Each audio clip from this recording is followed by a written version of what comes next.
Hey, what's up everyone? How's it going? This is Watch. Hope you guys are all doing well. And for the past couple of months, I've been using the AMH A399 UHD monitor. Now, if you remember a while back, we made a video on using the 40UB 8000 series from LG, which is a television, as a 4K monitor, and people really liked that video. And the cool thing about the A399 is that it retains many of the aspects we liked about using a 4K TV as a monitor, plus a couple of other benefits, mainly due to the fact that it comes at a very competitive price tag, and it has DisplayPort 1.2 interface in addition to HDMI 2.0. Now, we're going to talk about the benefits of this monitor and also talk about the realistic implications about using a 39-inch UHD monitor on the daily for all your computing needs. So therefore, let's get right into the video and see if this thing is right for you. Now, this particular monitor comes from a off-brand Korean manufacturer, and basically what they're doing is taking all these other panels that Philips and LG, Samsung are creating, and then putting their own shell on it and then rebranding it as a monitor. Now, the key thing that you have to understand is you are buying a Korean product that was most likely a television to begin with, but now is repurposed to be a monitor. Now, there's really not really any essential difference between a television and a monitor besides a couple of things that we'll talk about later on, but generally speaking, they're both virtually the same in terms of the manufacturing process. Now, when you first take a look at this monitor, you'll notice that the power connection needs to be adapted to fit the North American standard. So sometimes the manufacturer does provide you with an adapter, and other times you're going to have to buy that adapter separately. That's really not a big deal for anybody since these adapters are pretty cheap to begin with. Now, when you first turn on the monitor, it's going to be set to the Korean language setting. So in order to change that, you want to basically go to the menu, go to the very last option onto the right, and the language setting is actually the top left hand corner option. So basically toggle through that until you get to the preferred language. Now, apart from that, I really do like the design of the A399. It pretty much looks like every other modern day television out there you find from LG, Samsung, Sony, so there's really no complaints there. We have a fairly thin bezel, and also the monitor itself is edge lit, so you're going to have a thin profile as well. At the back of the monitor, you do have a 200mm VESA mount connection, so you can wall mount this or add it to a desk stand if you so desire. Now, the main selling point of this monitor definitely has to be its connectivity option. So if you take a look on the side, starting from the very bottom up, we have a dual link DVI connection that can support 4K resolutions at 30 Hz. Unfortunately, as you move upwards, we have HDMI 1.4, which is the same standard in terms of bandwidth and resolution in Hertz. And when we keep moving forward, we have an HDMI 2.0.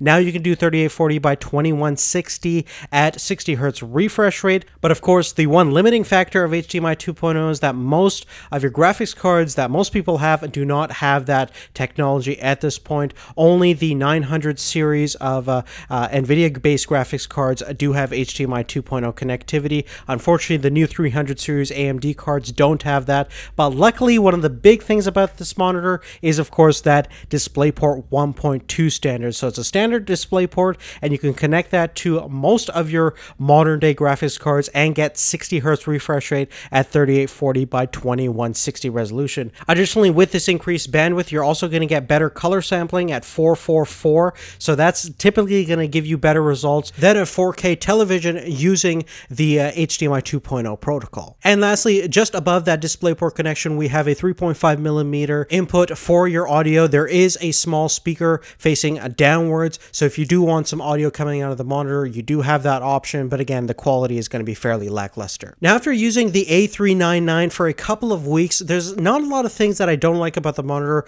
My main complaints have to do with the backlight system. It is edge lit like a typical television and most of your modern day slim profile displays. And one of the big issues about that technology, and certainly with this display, is the evenness of the backlight. Now, there is a fairly big hotspot and vignetting that happens when you torch the monitor. So if you're looking at a white screen like this, you're going to see that the center is just a little bit brighter than the corners themselves. The corners vignette a little bit. And based on my measurements, the center point of the monitor measures about 341 CDM squared, and the corner deviation ranges anywhere between 10 to 20 CDM squared squared in terms of their luminosity dip. So there's definitely a significant shift in terms of brightness when you go to the extreme corners relative to the center. Now, in realistic applications, when you're watching movies or gaming, that's not going to be a huge issue, but it is a slight noticeable issue if you're dealing with a huge spreadsheet or something like that. Well, you'll see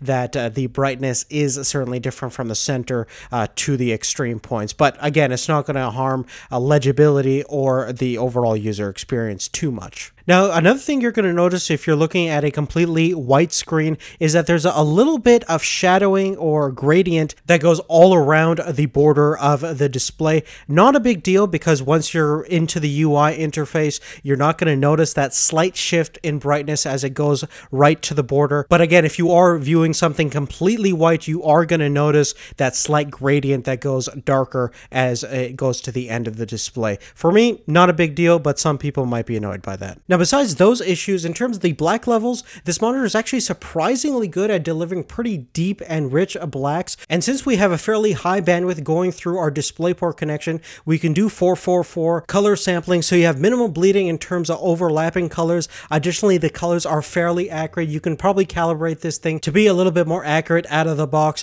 but for most people's needs, I think this is actually fairly good in terms of color reproduction and color accuracy. Now, the panel is based around the SMVA display technology standard, so it's right in between a TN film and an IPS panel. So it has really good overall viewing angles. Like, I had no problems in terms of viewing this thing at around 160 degrees, either to the left or right side. Very little dips in terms of brightness and color shifts. There is a little bit of a gamut shift once you take a look at the display at the extreme points at the top or bottom of it. But again, most people are not going to view this thing on a regular basis at that vantage point. But generally speaking, fairly good viewing consistency with fairly good color reproduction as well. Now, the real nice thing about having a display this large at this resolution is the fact that you don't need any DPI scaling. You can run everything 1-to-1, 100% DPI scaling, and basically your text and all your icons, all your UI elements are going to look fairly normal. They're going to be the same size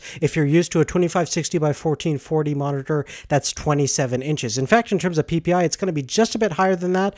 This monitor counts at around 111 PPI versus your typical Quad HD monitor at 27 inches is about 108 PPI. So it's very clear and very usable at this resolution. Additionally, it's going to matter on how far you are from the monitor. So if you're quite close at around 1 to 1.5 feet, you're still going to notice everything clearly. You might want to turn down the backlight to reduce eye strain. Further back at 2 to 3 feet, things are still pretty legible at this resolution without any DPI scaling. The best way to illustrate the point of using this monitor is just think about having a triple or a double monitor display. A lot of people are using them these days, and they don't really have much of a problem in terms of eye strain and fatigue. So basically, if you think of it as a multi-monitor setup in an all-in-one solution, it does make a lot of sense, especially if you're going to do any kind of workstation grade setup, or if you want to view a lot of information and data on one giant screen. Now, if you're going to do a little bit of 4K gaming on this monitor, luckily the input lag is not too bad, something around 4 milliseconds. It's certainly not noticeable and very standard in terms of most computer monitors. It's certainly not up there with a proper professional grade gaming monitor with FreeSync technology and 240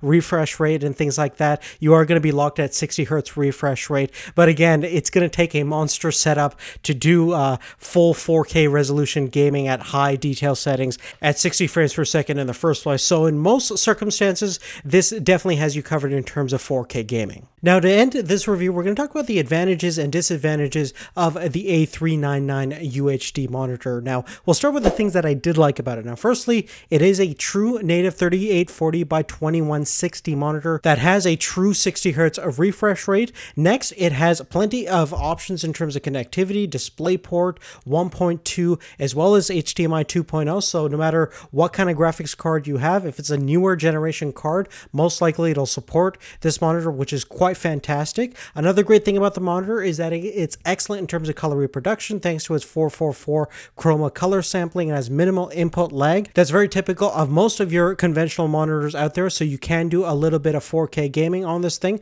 Another thing I like about it is that the design is quite nice, very thin bezels, and it'll be great even if you want to do a multi-monitor setup because the bezels are so thin and if you're crazy enough to do so. Last but not least is certainly the price tag. This thing generally retails for under $600. Now we're going to have an Amazon link down below and you can check out the specific deals that are on this monitor, but definitely very competitively priced. Furthermore, in terms of the cons, the backlight is not uniform and we talked about the shadowing of the edges, so that's definitely a big downside for some people that want an absolute perfect panel. This is certainly not the case if you do want something like that. Now, the other thing that's kind of sketchy is the warranty. This monitor is directly coming from Korea.